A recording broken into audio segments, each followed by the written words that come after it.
कि कौन आगे जाएगा, हिंदुस्तान जाएगा, चाइना जाएगा। हमारी दो शक्तियां हैं जिस पर हमने ध्यान केंद्रित करना चाहिए और विश्व के सामने डंके के चोट पर इन बातों को लेकर जाना चाहिए। एक है, हम विश्व के सबसे नौजवान देश हैं, चीन नहीं है। हमारी 65% पॉपुलेशन बिलो 35 है। ये डेमोग्राफिक डिविडेंड जो है, ये हमें चाइना को आगे जाने का एक बहुत बड़ी शक्ति देता है। अगर हम उस पर ध्यान केंद्रित करते हैं तो हम सारी व्यवस्थाओं को बदल सकते हैं। और दूसरी एक हमारी ताकत है, जिस ताकत को हमें एहसास करना होगा, और वो दूसरी ताकत है डेमोक्रेटिक डिविडेंड। मित्रों, पूरा विश्व लोकतांत्रिक परंपराओं में विश्वास करता है और उसमें हम चाइना से कई कदम आगे निकल जाते हैं। और जब मैं डेमोक्रेसी की बात करता हूं तो जुडिशरी सिस्टम तक आता है। हमारा देश है कि जहां न्याय उस भाषा में मिलता है जो आम आदमी सहजता से उस पर विश्वास कर सकता है। चाइना में न्याय चाइनीज लैंग्वेज में मिलता है और उस ड्राइंग का हर कोई अलग अर्थ निकाल सकता है, वो ऐसी लैंग्वेज है। और इसके कारण विदेश के लोग चिंतित रहते हैं। हम एक एश्योरेंस दे सकते हैं, क्योंकि व्यापार रोजगार में कोई भी डिस्प्यूट हुआ तो जस्टिस चाहिए, ये व्यवस्था हम दे सकते हैं। अगर इन चीजों को हमने बल दिया तो बहुत बड़ा लाभ होता है। और एक बात है जिसमें हम लोगों की कमी है। वो कमी क्या है? देखिए, आज चीन ने बल दिया है स्किल डेवलपमेंट। हमारे देश में पूरी, और आज दुनिया में आप तो भी स्किल डेवलपमेंट की बात करेंगे, यूके की लीडरशिप को सुनोगे वो भी स्किल डेवलपमेंट कहेंगे, ईस्टर्न वर्ल्ड की देखोगे तो वो भी स्किल डेवलपमेंट, हर जगह पे एक चर्चा है।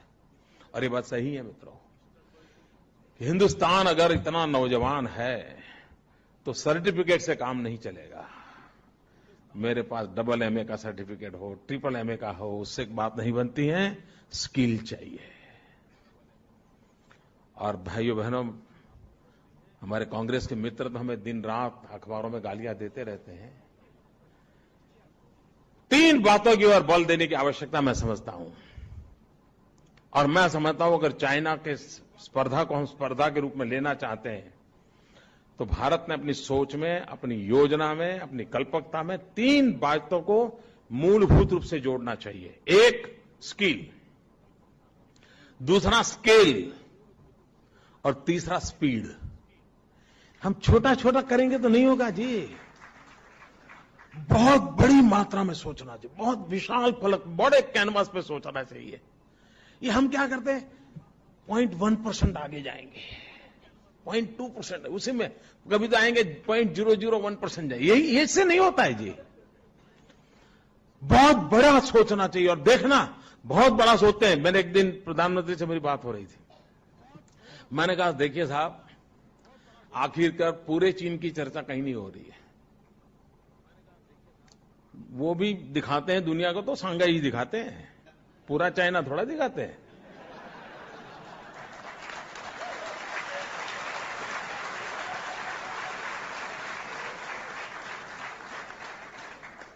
तो हमने कहा हमें भी एक व्यूहात्मक रीते पूरे विश्व के सामने अपनी ताकत दिखाने के लिए कुछ चीजें करनी चाहिए। ये 26 जनवरी को हमारे मिलिट्री पावर का शो ऑफ स्ट्रेंथ क्यों होता है? क्या वो हमारी मिसाइल वो विजय चौक से निकले तो ही देश सुरक्षित होता है क्या? वो दुनिया को दिखाने के लिए होता है कि बेटे हम भी दम वाले हैं, इसीलिए तो होता है जी। और हमारे लोग हैं, उनका भी विश्वास बढ़ता है, हाँ हमारे पास ये मिलिट्री पावर है, और इसलिए 26 जनवरी को बहुत बड़ी परेड में हमारी ताकत का दर्शन होता है। उसी प्रकार से बिजनेस वर्ल्ड में भी आवश्यकता होती है। तो मेरे प्रधानमंत्री ने कहा साहब एक छोटा सा काम कर दीजिए, Ahmedabad Mumbai high speed bullet train चालू करवाइए। उससे क्या, मैंने कहा दुनिया को हमारी ताकत का परिचय होगा। ट्रेन से वो को बैठने के लिए आने वाला नहीं है, ये हम भी कुछ कम नहीं है, वो भी करना पड़ता है जी। अभी मैंने एक सपना देखा है, मैं पूरा करूंगा उसको। मैं एक स्टैच्यू ऑफ यूनिटी बनाना चाहता हूं।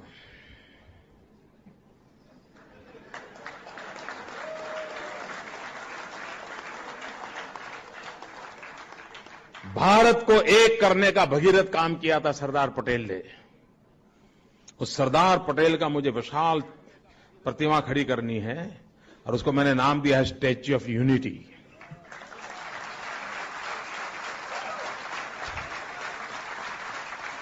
और ये स्टैच्यू ऑफ यूनिटी की क्या कल्पना है मेरी? ये जो स्टैच्यू ऑफ लिबर्टी है उससे इसकी साइज डबल होगी। मित्रों, ये दुनिया की सबसे बड़ी ऊंची प्रतिमा होगी, 182 मीटर्स। कोई 60-65 मंजिला मकान से भी बड़े सरदार पटेल खड़े होंगे। और मित्रों, मैं देखना चाहता हूं दुनिया उसके आके चरणों में आकर के बैठे।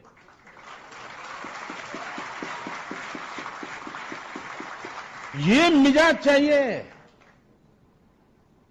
हाँ, होता है, करते हैं, आता है।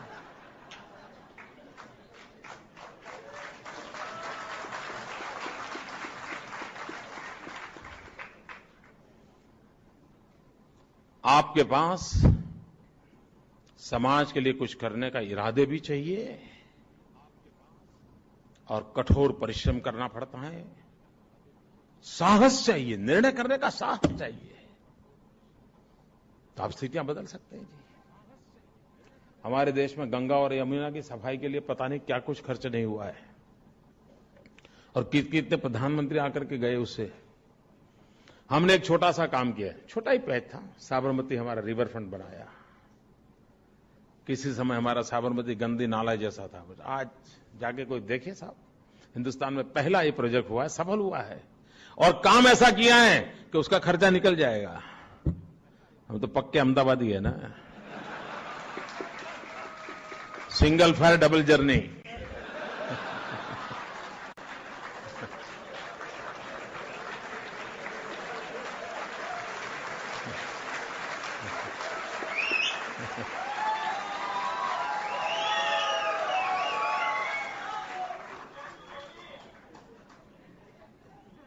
मित्रों, कहने का तात्पर्य यह है कि अगर हम सचमुच में इन 3 बातों की ओर आग्रह से सोचना चाहिए।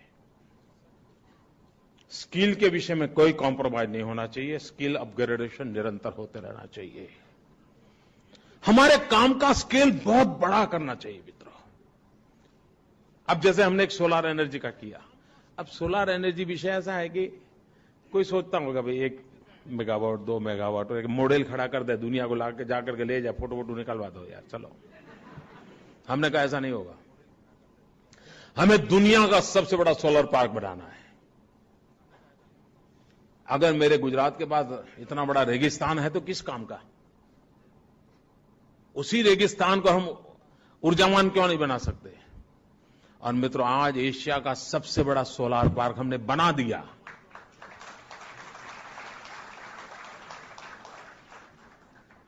और आने वाले दिनों में जिस गति से हम काम कर रहे हैं, ये दुनिया का सबसे बड़ा सोलर पार्क बनेगा।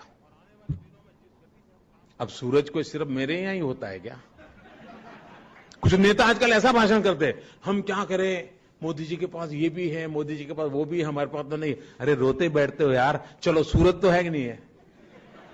तुम्हारे पास सूरज है कि नहीं है? तो करके दिखाओ ना। किसी ने पर्दा तो लगाया नहीं तुम्हारे स्टेट में।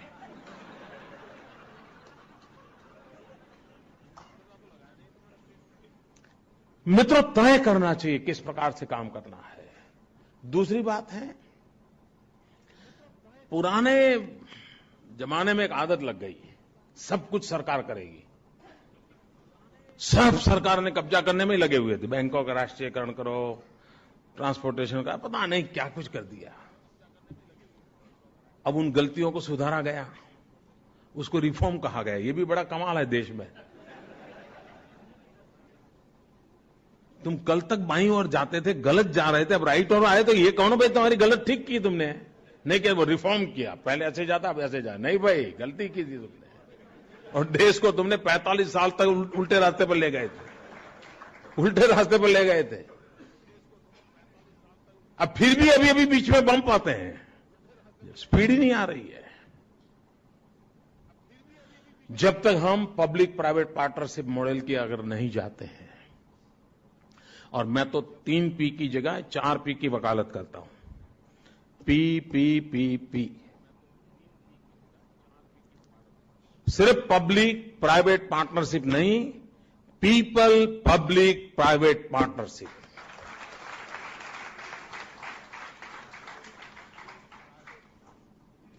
इन P4 फॉर्मूला को लेकर के हमको काम करना होगा, और तब जाकर के 100 करोड़ का देश है मित्रों, क्या सामर्थ्य पड़ा हुआ है देश में, एक बार उनको जोड़ दो, दुनिया बदल जाएगी दोस्तों।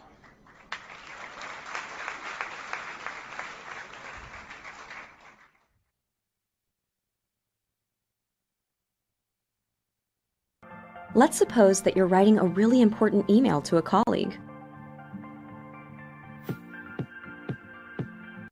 or a post on Facebook that all your friends will see.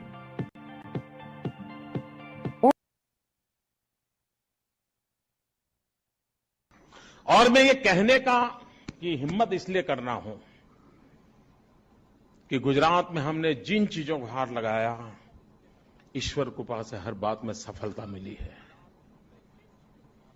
और इससे मुझे लगता है कि अगर कच्छ में हमारे यहां एग्रीकल्चर रिवॉल्यूशन आ सकता है, तो मेरे देश में भी आ सकता है।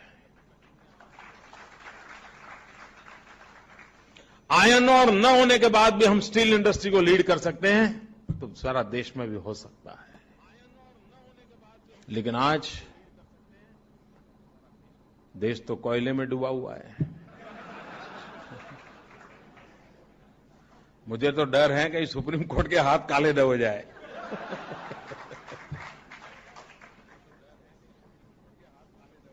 सुप्रीम कोर्ट को इतना इंटरवीन करना पड़े, हर चीज में सुप्रीम कोर्ट को डंडा चलाना पड़े, और किसी को किसी पे विश्वास नहीं है। मित्रों देखिए आप, सीबीआई के नाम की माला जपी जाती थी, उस सीबीआई को क्या बना के रखा है आपने, क्या हालत करके रखी है मित्रों। सारी हमारी कॉन्स्टिट्यूशनल जो इंस्टीट्यूशंस हैं, उसको डिग्रेड किया जा रहा है। अगर हम हमारी वैधानिक संस्थाओं को, संवैधानिक संस्थाओं को अगर सामर्थ्य नहीं देंगे, तो मित्रों व्यवस्थाएं खत्म हो जाएगी। और लोकतंत्र में व्यवस्थाओं से चलता है, व्यक्ति आधारित लोकतंत्र नहीं होता है। व्यक्ति तो आएंगे जाएंगे, लोकतंत्र की व्यवस्था ही ये है। लोकतंत्र व्यवस्था केंद्रीय होना चाहिए, व्यक्ति केंद्रीय नहीं होना चाहिए। और जब तक आप आइडियाज को इंस्टीट्यूशनलाइज नहीं करते, तब तक आपको परिणाम नहीं मिलता है। गुजरात की सफलता का एक सबसे बड़ा रहस्य यह है कि गुजरात ने हर आइडिया को इंस्टीट्यूशनलाइज किया है। मोदी रहे या न रहे, काम चलता रहेगा।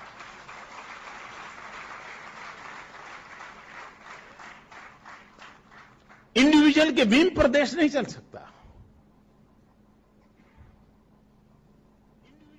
और अगर वो इंस्टीट्यूशनलाइज है, तो उसकी कमियों को भी ठीक करने की व्यवस्था नहीं उसमें से अपने आप पनपती है। अनुभव रहते ये इंस्टीट्यूशन जितनी स्ट्रांग बनती जाती है, उतना परिणाम भी ज्यादा अच्छा मिलता है। और ट्रांसपेरेंसी होनी चाहिए। अगर ट्रांसपेरेंसी है तो परिणाम भी मिलता है। मित्रों, कहने को बहुत सारे विषय हैं, मैं कोई ज्यादा तय करके तो बोलता नहीं हूं। क्या बोलूं? बोलते हैं कि बोलते नहीं। आइए आइए, स्वागत है, गुजरात आपका है, आइए।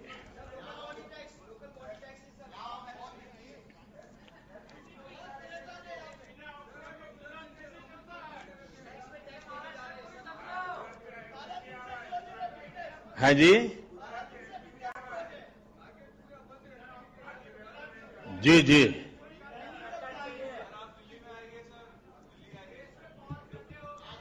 नहीं, आज तो मुझे अहमदाबाद जाना है।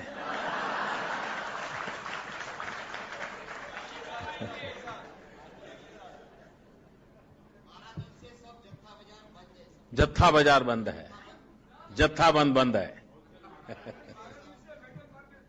हाँ, मैंने जाना, मुझे बताया कई लोगों ने, आपके ऑक्ट्रोय का कोई झगड़ा चल रहा है शायद। हाँ? लोकल बॉडी टैक्स ऑक्ट्रोय के बदले में आया ना। हाँ।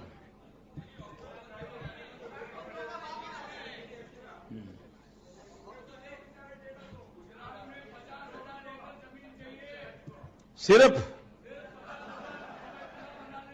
वाह वाह, पूरा मुंबई बना देंगे।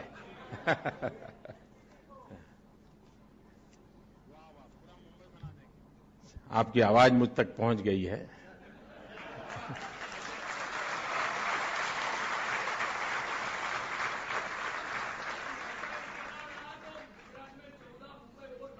वाह वाह वाह।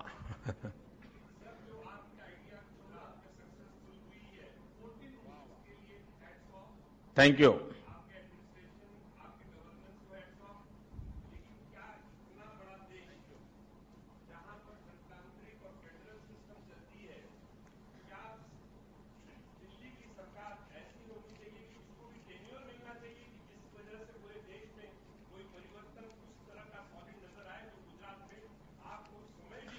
टेन्योर जनता देती है, टेन्योर जनता देती है। आप अच्छा काम करो, जनता टेन्योर देगी। जनता को सब समझ होता है जी, उसके अंदर कोई संविधान में लिखा नहीं होता है। टेन्योर जनता देती है जी।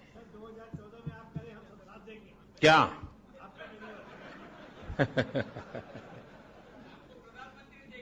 हाँ, अच्छा, तो दिल्ली हो आइए ना, दिखाई देंगे।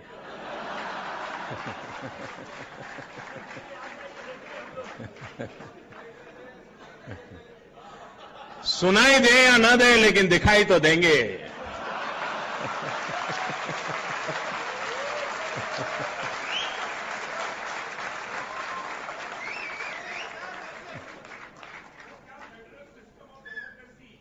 देखिए, फेडरल सिस्टम ये हमारी सबसे बड़ी ताकत है, उसको जरा भी खरोच नहीं आने देने चाहिए। भारत की एकता की बातें हुई हैं। धोलेरा, देखिए मित्रों, गुजरात में हम नए शहर बना रहे हैं। आपको भी मेरी प्रार्थना है, अगर वेबसाइट पर आप धोलेरा DHOLERA धोलेरा SIR इस पर जाएंगे तो बहुत डिटेल मिलेगी। हम अहमदाबाद से 80 किलोमीटर दूर समुद्र तट की तरफ एक नया पूरा शहर बना रहे हैं। नया शहर बना रहे हैं जो पूरी तरह सारी व्यवस्थाएं होगी। और वो कैसा शहर होगा, जैसे मैंने कहा ना, मेरा स्केल और स्पीड वाला मामला तो रहता ही है हर चीज में। मित्रों, आज जो दिल्ली है, हजारों साल के बाद जो आज दिल्ली बना है, उसकी जो साइज है, ये हमारा जो नया धोलेरा बनेगा, उसकी साइज दिल्ली से डबल है। ये हमारा जो धोलेरा बनेगा, आज जो सांगाई है, उस सांगाई से 6 गुना ज्यादा बड़ा हमारा वो धोलेरा बनने वाला है, 6 टाइम more। तो मित्रों, उस लेवल पे हम सोच रहे हैं और हमें विश्वास है कि नए शहर बनेंगे। आम सामान्य मानवी की जो आवश्यकता है, व्यवस्था है, उसको बल मिलेगा। बहुत बहुत धन्यवाद।